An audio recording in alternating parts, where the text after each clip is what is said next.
2019 elections లో ఆంధ్ర రాష్ట్రం అభివృద్ధి పరంగా ముందుకెళ్లాలంటే ఏ ప్రభుత్వం రావాలని కోరుకుంటున్నారు? టీడీపీ ప్రభుత్వం రావాలి. మళ్ళీ మనం ఒక దారిగా రావాలన్నా సరే, ఒక మళ్ళీ మన ప్రజల్లో తిరగాలన్నా, మళ్ళీ ఒక మన రోడ్డు ఎక్కాలన్నా, ఒక ఏ యాప్స్కి వెళ్ళినా, ఏ యాప్స్లో మాట్లాడాలన్నా సరే మళ్ళీ టీడీపీకి అమల్లోకి వస్తేనే మళ్ళీ కూడా మనం అందరూ కూడా బాగుపడతాం. ఈ రోజు ఏంటంటే 1000 రూపాయల పెన్షన్ నుంచి 2000 రూపాయలు చేశారు, చంద్రబాబు చేశాడు. అలాగే వికలాంగుల పెన్షన్ 1500 నుండి 1500 3,000 రూపాయలు చేశారు. అది ఒక్క చంద్రబాబు తప్ప ఎవరికి కూడా అది లేదండి. ఈ రోజుల్లో కూడా మన ప్రభుత్వంలో కూడా ఈ రోజు ఏంటంటే యాక్చువల్గా చెప్పాలంటే చంద్రబాబు నాయుడు బట్టి విత్తనిది ఎవరు కూడా లేదండి. అలాగే మాది కొత్తవలస మండలం, విజయనగరం జిల్లా, చిపురస గ్రామం, మా నియోజకవర్గం ఎస్కో నియోజకవర్గం, కోళ్ళ అల్తికుమార్ గారు. ఈరోజు కోళ్ళ అల్తికుమార్ గారు అంటే ప్రతి గ్రామంలో ప్రతి వీధిలో కూడా ప్రతి వీధి వచ్చి ఇంటింటికి వచ్చి బాబు మీకు ఏటి కావాలని అడుగుతున్నారు. ప్రతి గ్రామం వచ్చి కూడా ప్రతి ఇంటికి వచ్చి మీకు ఏటి కావాలి, మీకు అక్కల చెల్లారు, మీకు ఏటి కావాలి చెప్పండి, నా వరకు ఏం కావాలని అక్కడ చేస్తానని చెప్పేసి ప్రతి గ్రామం వెళ్ళి ప్రతి ఇంటింటికి కూడా వెళ్ళి తను అడగడం జరుగుతుంది. అలాగే కూడా ప్రతి ఒక్కరు కూడా సాయం ఏంటంటే మీకు సాయం చేస్తానని కుడిపోయిన ఉంటానని చెప్పేసి ఇచ్చేశారు. ఈ రోజుల్లో కూడా చంద్రబాబు బీమా అనేది ఒక అమల్లోకి మంచి పెట్టారండి. ఈరోజు చంద్రబాబు బీమా పెట్టిన వరకు ప్రతి ఒక్కరు కూడా మహిళ కూడా అయ్యో నా భర్త పోయిన శిశురం లేకుండా కూడా దర్జాగా ఆ చంద్రబాబు బీమా తీసుకొని కూడా ఈరోజు అదడిగా ఉన్నానసి లేకపోయినా ఆవిడ ప్రోత్సహిస్తుందండి.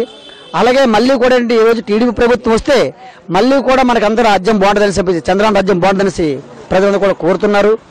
ఈరోజు కూడా ఏంటంటే జగన్ వచ్చి 2 మాయమాటలు చెప్తారు, 2 వింటారు. అలాగే పవన్ కళ్యాణ్ వచ్చాడు, పవన్ కళ్యాణ్ మాటలు చెప్పాడు. అలాగే ఏంటంటే ఒకరి మీద ఒకరు ఉంటుంది. అది ఉన్నే సరే ఏంటంటే ఈరోజు మళ్ళీ కూడా రావాలి అంటే మరి చంద్రన్న బీమాతో సహా కూడా అంటే ప్రతి ఒక్క గ్రామంలో కూడా మంచి పేరుంది. చంద్రబాబు నాయుడు వస్తే మళ్ళీ కూడా మన పోలవరం ఇదవచ్చు, లేదంటే మనం మళ్ళీ కూడా మన దీంట్లోనే ఏంటంటే రాజధాని కూడా విజయవాడలో మనకి ఇదవచ్చు. అందుకోసం ఏంటంటే మళ్ళీ కూడా చంద్రన్న వస్తేనే ఈరోజు కూడా మళ్ళీ మనం రోడ్డు తిరగలం, ఎక్కడ ఏఎఫ్కి వెళ్ళి మాట్లాడగలం, ఎక్కడైనా సరే ఏది చేయగలం. ఈరోజు ఏంటంటే ఆటోలు కూడా ఏంటంటే యాక్చువల్గా రోడ్ ట్యాక్స్ కట్టాలండి లేకపోయినా ఒక అమలు చేశారు. అదొక ఆటో డ్రైవర్లకి. అదే కాదు ఇక కూడా ఏంటంటే కోరుకున్నది ఏంటంటే ఒక బ్రేక్ అనేది కూడా తీసుకొని వాళ్ళు అంటున్నారు. అదే చేస్తే ఎక్కువ కూడా మీకు ఇది ఉంటుంది అనుకుంటున్నాం. అందుకోసం మటుకి ఈరోజు మళ్ళీ కూడా చంద్రబాబు నాయుడు రావాలని మళ్ళీ కూడా మేము చెప్తున్నాం. జై చంద్రబాబు నాయుడు, జై చంద్రబాబు నాయుడు.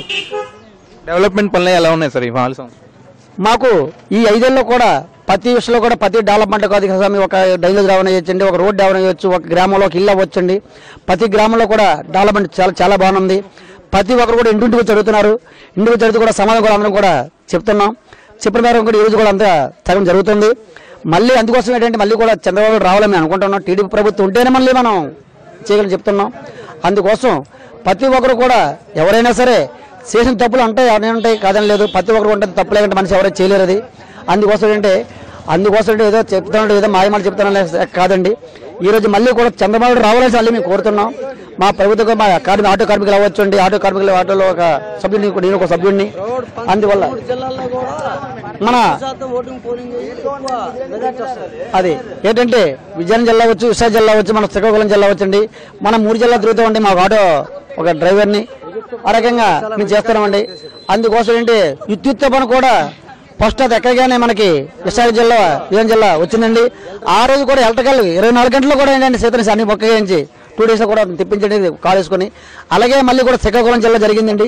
శ్రీకాకుళం జిల్లా కూడా అలాగే అతను పాదం పెట్టి కూడా దయ్య వరకు వెళ్ళని చెప్పేసి అతను ఎప్పండి ఒక మళ్ళీ చేయాలని ఒక చంద్రబాబు తప్పగానే ఇక ఎవరు చేయలేరండి. ఎందరో మాయమాటలు చెప్తారు, మాయమాటలు వినే సంగతి కాదండి. మన పోలవరం కూడా ఏంటంటే ఈ రోజు ఏంటంటే అతను పరిపాలన కూడా అయిపోతుంది అనుకుంటున్నాం. జై చంద్రబాబు నాయుడు, జై చంద్రబాబు నాయుడు. ఈ వీడియో మీకు నచ్చినట్టయితే లైక్ చేయండి, షేర్ చేయండి. మరిన్ని ఇంట్రెస్టింగ్ వీడియోస్ చూడడానికి మా ఛానల్ కు తప్పక సబ్స్క్రైబ్ అవ్వండి.